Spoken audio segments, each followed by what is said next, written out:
जय शिव शंकर। पूजा का समय निकला जा रहा है। परम शिव भक्त बालिका गौरी अभी तक पूजा सामग्री लेकर नहीं आई। पता नहीं कहाँ रह गई। रोज उसके लायक फूलों से ही पूजा आरंभ होती है। प्रणाम पंडित जी। प्रणाम प्रणाम। आज पूजा की सामग्री लाने में थोड़ी देर हो गई। अरे क्या बताऊँ आपको, घर के कामों में माँ का हाथ बटाने में और दुकान का फूल प्रसाद लाने में थोड़ी देर हो गई। लीजिए सत्य पूजा का सामान और आरती प्रारंभ कीजिए। मैं भी अपनी दुकान लगाती हूँ। हर हर महादेव।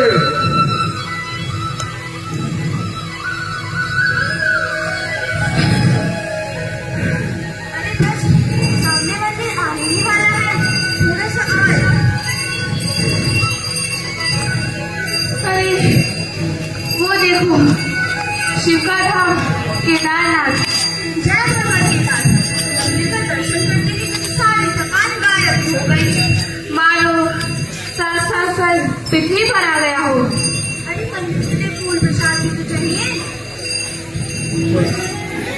अरे वो देखो, वो लड़की सामने कुछ बेच रही है।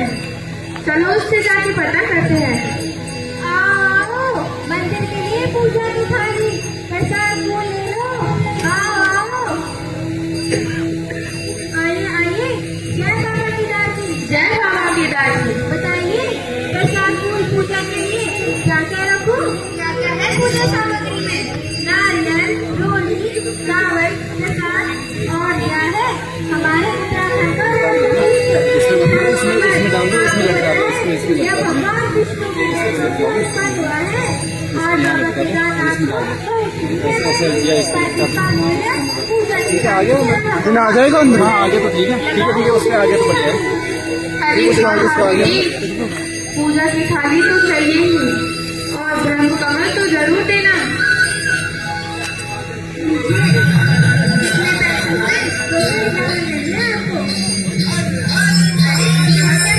बाबा केदारनाथ की डोली आपको पता है इसे ऐसे जाते हैं मनाया जाता है और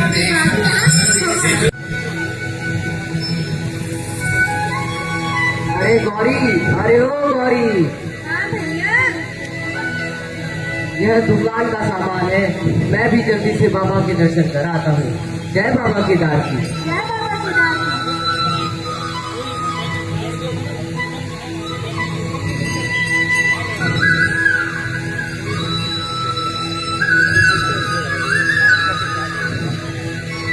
अरे अरे यहाँ मत आइए।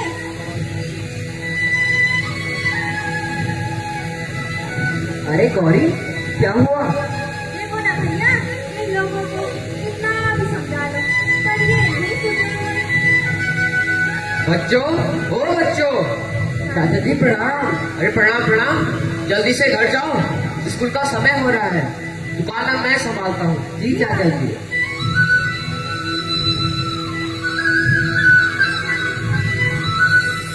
अरे ये लोग तो कहते हैं कि स्वर्ग में आ गए। और देखो तो जरा अपनी गन्ना की पॉलिथीन इसे यहाँ फैलाकर नरक बनाकर चले जाते हैं। अब दीपक और गौरी अपने घर की ओर चल देते हैं। आइए देखते हैं गौरी के घर का दृश्य।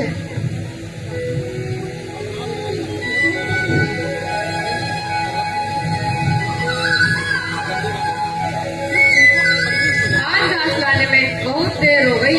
बच्चों के स्कूल का टाइम भी होने वाला है। लेकिन क्या बताऊँ, जंगलों में अब जान बच्ची कहाँ है? क्या हुआ? आप सुबह सुबह सूरज जी क्यों भग रही हो? जंगलों की आग दिख नहीं रही है। पहले तो ये सारे लोग पिकनिक और क्या करते थे? अरे हाँ, फोन कर और इससे जलने वाली आग से जंगल जलने का खतरा तो था ही, पर अब तो जगह जगह बीड़ी, सिगरेट पीकर पीने वालों और इस गाँव वालों से भी कम खतरा नहीं है। तुम ठीक कह रही हो। नई घास जल्दी उगाने के लालच में यह लोग आग लगा रहे हैं। जंगलों की आग से वन और जल संपदा को जो नुकसान हो रहा है, इसकी भरपाई भी असंभव है। तुम ठीक कह रही हो गौरी की माँ। अरे सुनो गौरी की पिताजी, ये दोनों बच्चे अभी तक नहीं आए। स्कूल का समय हो रहा है। ये आते ही होंगे। तू चाय बना ला जल्दी से, बड़ी तलब लगी है। हाँ हाँ, मैं बच्चों के लिए नाश्ता और हम दोनों के लिए चाय बना बुलाती हूँ। ठीक है। अरे गौरी जल्दी जल्दी चल, स्कूल भी तो जाना है। चल तो रही हूँ भैया। बच्चों, जय बाबा केदार की। जय बाबा केदार की। जरा मुझे बता दोगे कि मोहनलाल जी का घर कहाँ पर है? हाँ हाँ, क्यों नहीं, हमारे भी पिताजी का नाम मोहनलाल है। आइए हमारे साथ।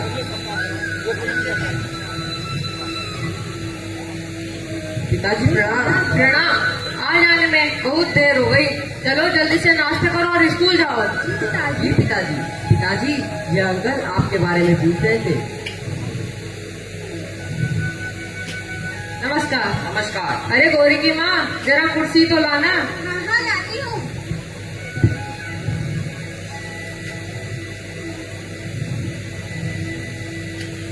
क्या आप ही है मोहनलाल? केदारनाथ मंदिर के पास वाली जमीन आपकी ही है? हाँ साहब, जगह तो मेरी है, पर आपका परिचय? मेरा नाम है सेठ धर्मदास। मैं देहरादून से आया हूँ। मैं आपको आपकी जमीन का अच्छी कीमत दे सकता हूँ।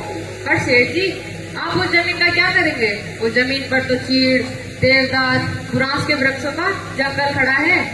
मैं वहाँ एक रिसोर्ट बनाना चाहता हूँ, और पेड़ों की चिंता तुम मत करो, वो सब तो मैं कटवा दूंगा। और उन पेड़ों को बेचने के बाद जो रकम मिलेगी उसमें से आधा तुम्हारा। पर सेठ जी, उस जंगल को खड़े होने में कई पीढ़ियां लग गई हैं, और वो जमीन हमारे पूर्वजों की है। इसे मैं इस तरह नहीं बेच सकता। तुम एक बार फिर सोच लो। मैं तुम्हें मांगा पैसा दे सकता हूँ। तुम्हारे बच्चे अच्छे स्कूल में पढ़ सकते हैं, तुम एक अच्छे शहर में जाके बस सकते हो। पर सेठ जी, यह वन, पर्वत, जंगल, यह सब हमारे देवता हैं, हमारे जीवन का आधार है। इन्हें नष्ट करना भी तो उचित नहीं है। तुम्हारे आसपास के तो सभी जमीन बेच रहे हैं। तुम एक बार फिर सोच लो। ऐसा मौका बार बार नहीं मिलता। लक्ष्मी स्वयं चलकर आ रही है और तुम हो कि मानते ही नहीं। माफ कीजिएगा, पर सेठ जी, मैं उस जमीन को किसी भी कीमत पर नहीं बेचूंगा। देखिए मोहनलाल जी, मैंने तो आपके भले के लिए ही कहा, पर आपकी जैसी इच्छा। नमस्कार। नमस्कार। एक तरफ अनाज जमीन की खरीद फरोख्त में फलदार वृक्षों का कटान, अधिक पर्यटन से कूड़े के ढेर पर्यावरण को नुकसान पहुंचा रहे थे।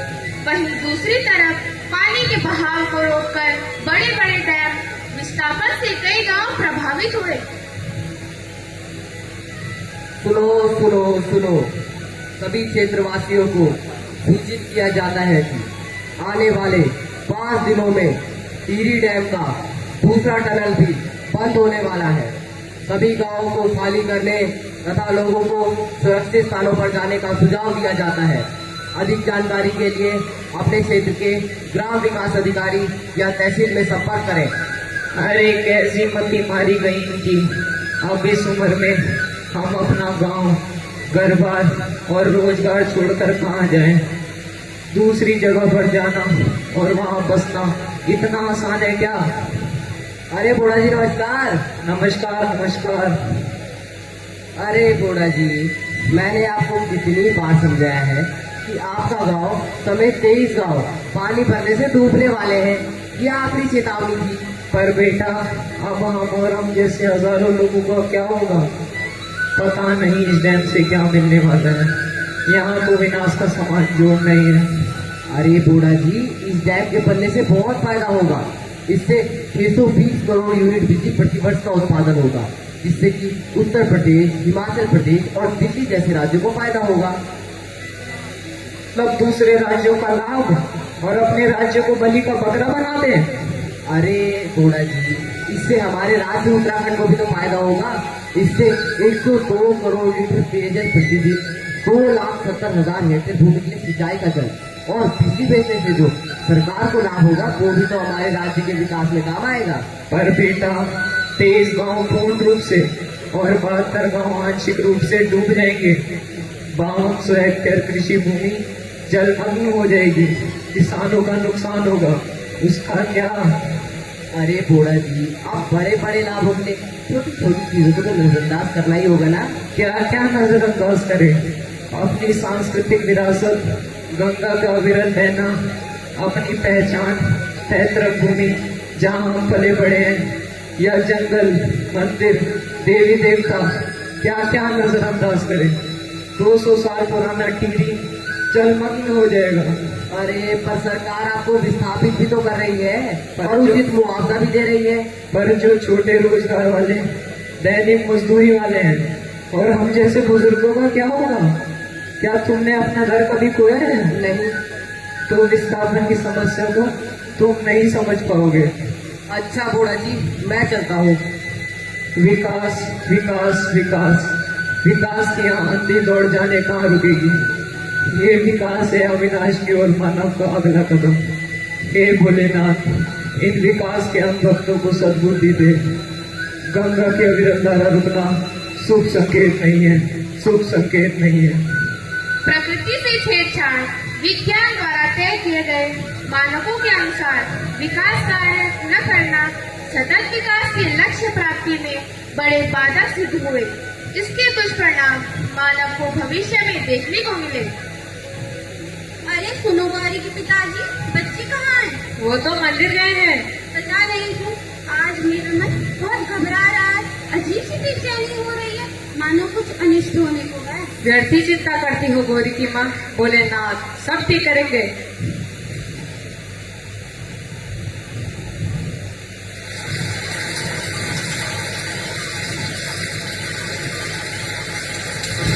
सच्ची कुछ अप्रिय घटना की संकेत लग रहे हैं। ऐसी बारिश हर घटी में पहले कभी नहीं हुई। प्रतिदिन जोड़ों में गौरी द्वारा लाई हुई थी उस दिन न जाने क्यों भोलेनाथ ने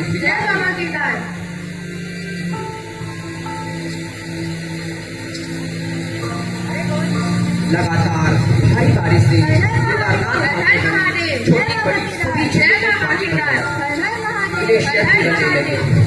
केदारनाथ पुजारियों समेत अन्य लोग जय बाबा केदार, जय शिव शंकर, आखिर क्या होने जय बाबा केदार, हर हर महादेव, जय शिव शंकर।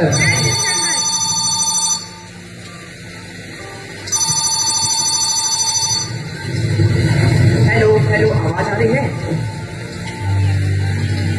मैं मौसम विभाग देहरादून से बोल रहा हूँ। सुरक्षा अधिकारी से मेरी बात कराइए। सभी लोगों को सुरक्षित स्थान पर जाने को कहो। उस क्षेत्र में बादल पड़ने की संभावना है।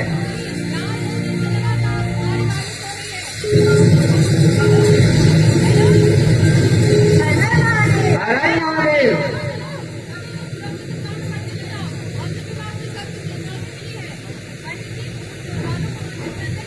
चलो चलो, नहीं नहीं, हम तो दर्शन करके ही जाएंगे। इतने दूर से जो आए हैं। हर हर महादेव, से मंदाकिनी नदी अपने हर हर महादेव, जय बाबा केदार, जय बाबा केदार, हर हर महादेव, लोग हर हर महादेव, लाइन पर जय बाबा केदार, लोग पूरी हर हर महादेव, आगे इस भयंकर त्रासदी से हर हर महादेव, जय बाबा केदार, जय बाबा केदार, इनके पास हर हर महादेव, भर चुकी थी। हर हर महादेव, जय बाबा केदार, जय शिव शंकर।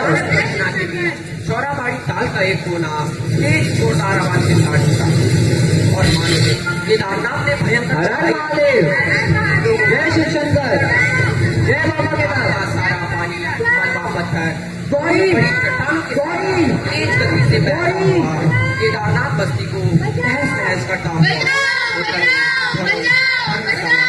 कानों को मिट्टी में मिलाता हुआ निकल गया और पीछे हो गया। हे भोलेनाथ रक्षा कर, हे भोलेनाथ रक्षा कर, हे भोलेनाथ रक्षा कर। आंखों के सामने पूरे के पूरे परिवार बहकर चले गए। एक दूसरे को बचाने के लिए हाथ पकड़े हुए थे, लेकिन फैलाव की ताकत उनके रिश्तों की ताकत से कहीं ज्यादा थी। चंद मिनटों में सैकड़ों हजारों परिवार उखड़ गए। इस तबाही में केदारनाथ मंदिर बन गया। बचाओ बचाओ बचाओ बचाओ बचाओ बचाओ बचाओ, ओर से निकल गया। बचाओ बचाओ बचाओ बचाओ। अभी भी जिंदा बच गए थे, जो पहाड़ों जंगलों की ओर भाग गए थे, लेकिन खाना पानी उनके पास कुछ भी नहीं था। पानी, पानी, बहुत प्यास लगी है, कोई पानी पिला दो। खाना खाना 2 दिन से कुछ नहीं खाया, शासन के कोई कुछ प्रशासन खाने को दे दो। से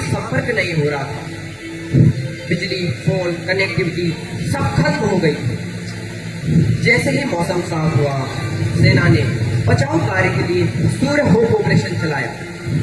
जब सर्वे के लिए सेना का हवाई हेलीकॉप्टर आया, जिससे पता चला यह एक साधारण आपदा नहीं, यह एक महाप्रलय था जिसमें हजारों लोग जान गंवा चुके थे। SDRF, NDRF, सेना MI-17 ने सिविल लोगों को सुरक्षित स्थान पर पहुंचाया।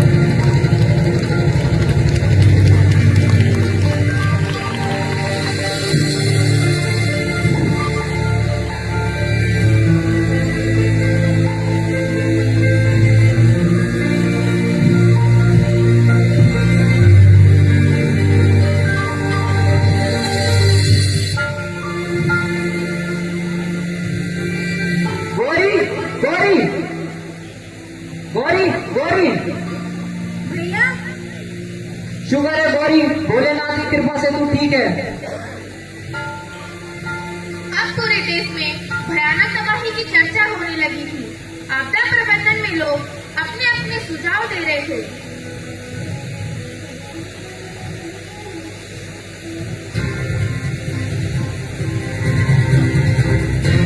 नमस्कार, मैं अवनीश शर्मा। आज के इस प्राकृतिक आपदा प्रबंधन में आप सभी का स्वागत करता हूँ। जैसे कि आप देख सकते हैं कि हमारे देश में अभी तो पूरे विश्व में प्राकृतिक आपदा जन धन की हानि का सबसे बड़ा कारण बनकर हमारे सामने खड़ी है। क्या इसके पीछे विकास की होड़ में, आगे निकलने की दौड़ में प्रकृति से छेड़छाड़ है या फिर विज्ञान का दुरुपयोग है? क्या विज्ञान इससे बचाव के लिए कुछ उपाय दे सकता है? इन्हीं सब बातों पर चर्चा करने के लिए आज हमारे स्टूडियो में उपस्थित है प्रसिद्ध पर्यावरणविद डॉक्टर अनिल पंत जी। धन्यवाद। सभी दर्शकों को मेरा नमस्कार। और विज्ञान के पक्ष के बारे में जानने के लिए हमारे साथ उपस्थित है प्रसिद्ध वैज्ञानिक डॉक्टर महेंद्र अग्रवाल जी। धन्यवाद। मेरा भी सभी दर्शकों को नमस्कार। आप दोनों का हमारे स्टूडियो में स्वागत है। तो सबसे पहले डॉक्टर पंत, हम आपसे ही शुरुआत करते हैं। हमने केदारनाथ जैसी आपदाओं को देखा और झेला है। इन आपदाओं के पीछे मुख्य कारण क्या है? बिल्कुल, यहाँ मानवीय और प्राकृतिक आपदा का ये एक नया रूप है।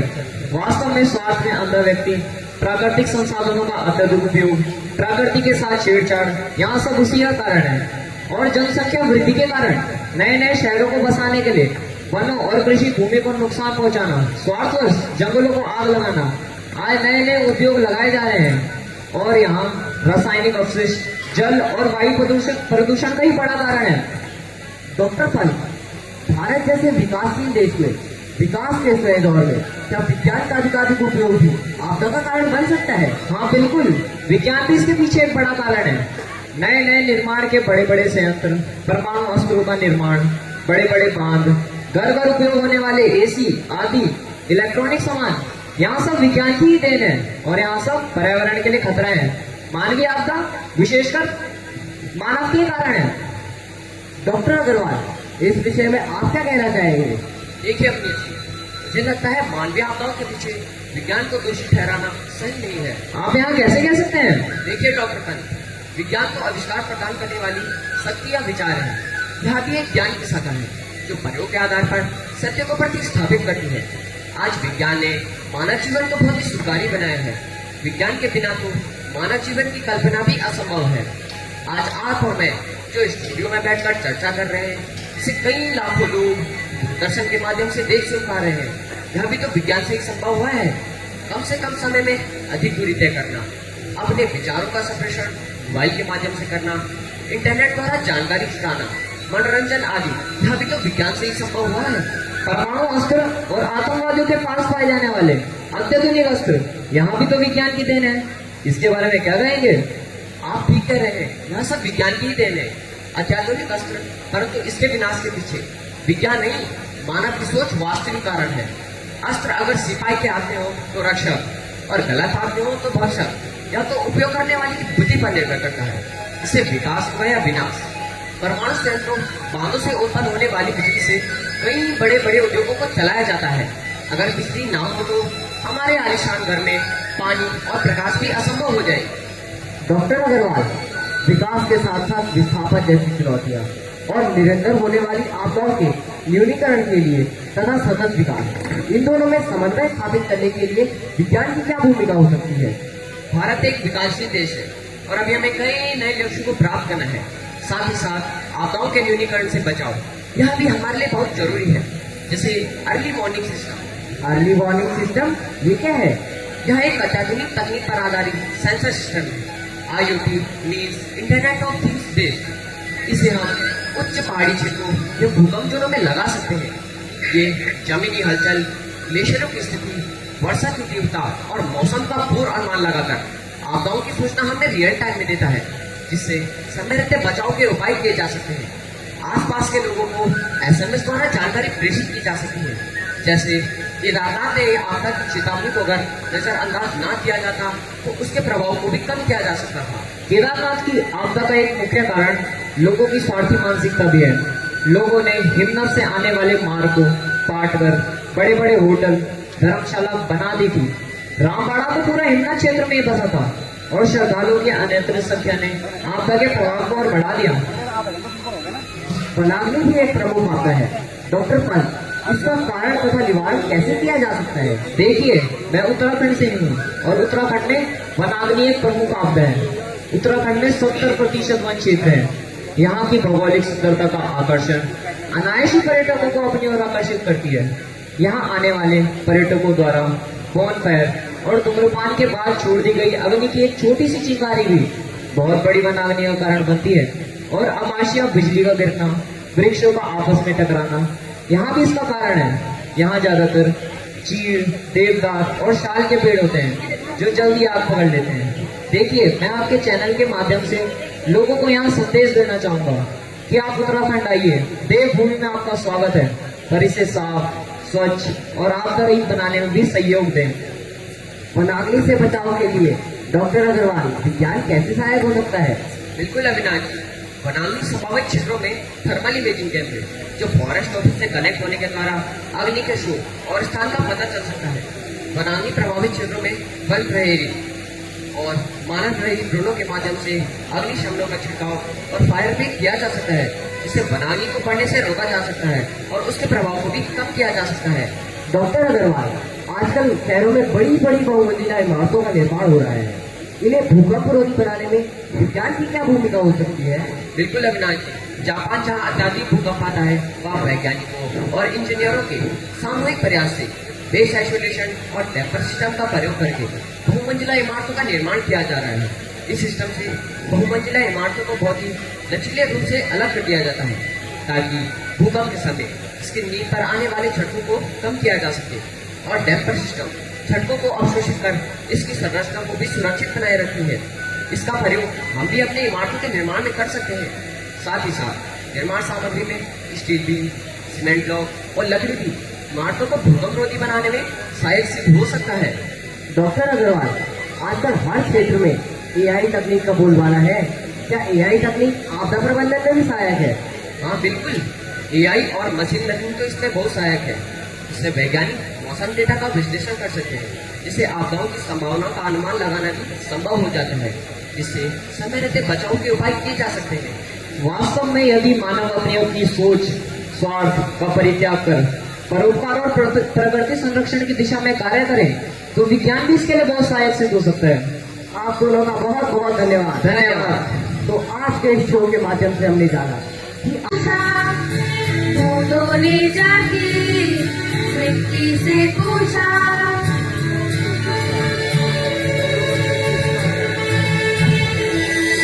फूलों ने जाके बूंदों से पूछा, बूंदों ने जाके मिट्टी से पूछा, हम कहाँ रहेंगे, हम कैसे खिलेंगे,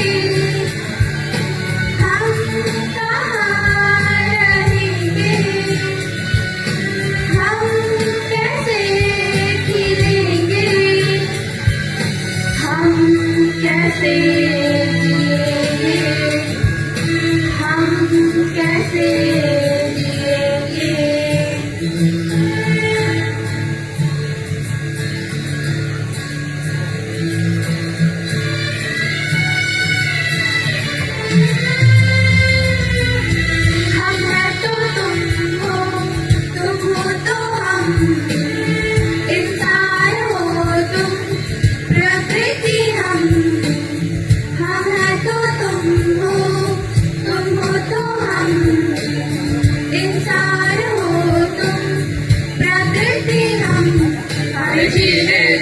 हमें खेलने दो, हमें पानी दो, हमें रहने दो, हमें जीने दो, हमें खेलने दो, हमें पानी दो, हमें रहने दो।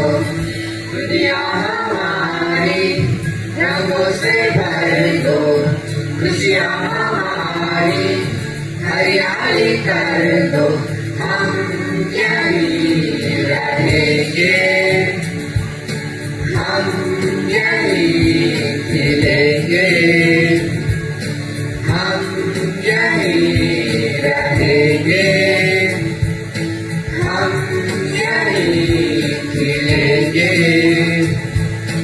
हम यहीं जिएंगे, हम यहीं जिएंगे। धन्यवाद।